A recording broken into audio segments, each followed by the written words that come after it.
Hello everyone, welcome to my channel. So guys, आज मैं आपको एमएससी थर्ड सेमेस्टर से इन्वायरमेंटल केमिस्ट्री का क्वेश्चन पेपर 2023 का जो है उसको आपको इससे शेयर कर रही हूँ। तो इसको आपको वीडियो को एंड तक देखना है और ये जो क्वेश्चन जितने भी यहाँ पर क्वेश्चन दिए गए हैं गाइस, सभी को आपको कंप्लीट करके जाना है एग्जाम में, क्योंकि आप कोई भी यूनिवर्सिटी हो, ऑल यूनिवर्सिटी के लिए क्वेश्चन है, ठीक है। तो ये अगर आपके सिलेबस में अगर ये टॉपिक है, जो क्वेश्चन दिए गए हैं, अगर ये टॉपिक है तो उसको आपको कंप्लीट करके ही जाना है। ये सभी के लिए काफ़ी ज़्यादा हेल्पफुल क्वेश्चन रहेंगे, ठीक है। और मैंने आपको पिछली वीडियो में भी कहा है कि जो पुराने क्वेश्चन पेपर होते हैं उसमें से आधे से ज़्यादा क्वेश्चन के जो क्वेश्चन होते हैं वो आते हैं, तो ये आपको के लिए काफ़ी ज़्यादा हेल्पफुल रहेंगे। और यहाँ पे मैक्सिमम 40 नंबर का पेपर होता है और इसमें आपको पासिंग मार्क लेने होते हैं 15, ठीक है। तो चलिए आगे देखते हैं। और अगर आप चैनल पर नए हैं तो प्लीज़ चैनल को सब्सक्राइब कर दीजिएगा। आप लोग वीडियोस देख लेते हैं, चैनल को सब्सक्राइब नहीं करते तो प्लीज़ चैनल को सब्सक्राइब कर दिया करें, मुझे काफ़ी ज़्यादा खुशी होती है और फिर मोटिवेट मिलता है कि आप लोगों के लिए और वीडियो बनाएं।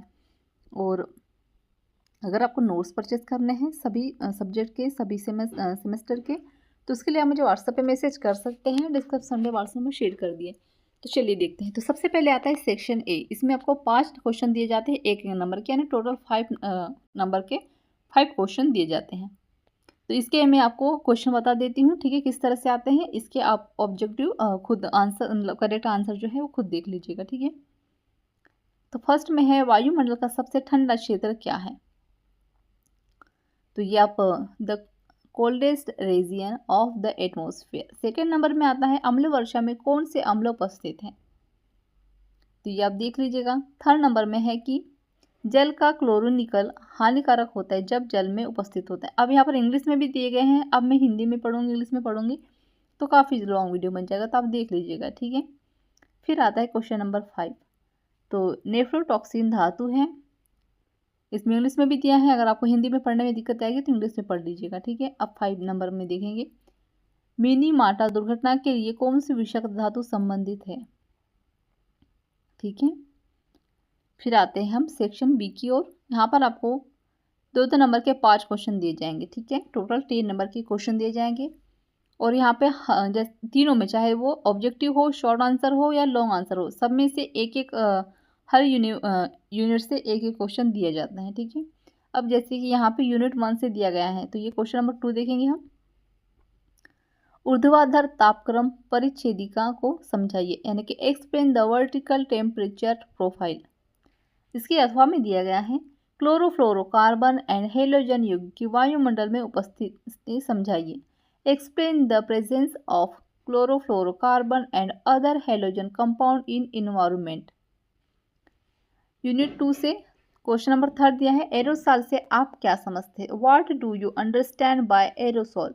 इसका अथवा में क्वेश्चन दिया गया है सीओ के दुष्प्रभाव को समझाइए। Explain the damaging effect of CO. Unit 3 से हम देखेंगे क्वेश्चन नंबर 4 बीओडी पर टिप्पणी लिखिए। Write note on BOD. इसके अथवा में दिया गया है डीओ के निर्धारण की विकलर विधि समझाइए। Explain the determination of DO by Winkler method. Unit 4 से क्वेश्चन नंबर 5 दिया है डीडीटी को समझे। Explain the DDT. अथवा में दिया गया है इसका डाइथियो कार्बोनेट्स पर टिप्पणी लिखिए। Write note on dithiocarbonates. अब आते हैं यूनिट 5 का हम क्वेश्चन नंबर देखेंगे 6। तो मृदा में नाइट्रोजन की भूमिका को समझाए। तो explain the role of nitrogen in soil. इसके अथवा में क्वेश्चन दिया गया है लंदन स्मॉग को समझाइए। Explain the London smog. अब आते हैं हम सेक्शन सी की ओर। तो लॉन्ग आंसर टाइप क्वेश्चन यहाँ पर दिए जाएंगे टोटल 5 नंबर के, टोटल 5 क्वेश्चन, यानी टोटल 25 नंबर के यहाँ पर आपको क्वेश्चन दिए जाते हैं। इसका यूनिट 1 का क्वेश्चन देखेंगे क्वेश्चन नंबर 7 Na2 के प्रकाश रासायनिक अपघटन की क्रियाविधि एंड ओजोन की उत्पत्ति को समझाइए। Explain the mechanism of photochemical decomposition of NO2 and formation of ozone. इसके अथवा में दिया गया है निम्न को समझाइए। फास्फोरस चक्र को और वायुमंडलीय परतें, यानी फॉस्फोरस साइकिल, एटमॉस्फेरिक लेयर। अब आगे है यूनिट 2 का हम क्वेश्चन देखेंगे। क्वेश्चन नंबर 8, तो वायु प्रदूषण क्या है तथा इसके प्रदूषकों को बताकर वर्गीकरण कीजिए। तो what is air pollution, explain the pollutants and its classification. इसका अथवा में जो क्वेश्चन दिया गया है, निम्न को समझाइए, यानी कि आम्ल वर्षा को और ग्रीन हाउस प्रभाव। Explain the following acid rain green house effect.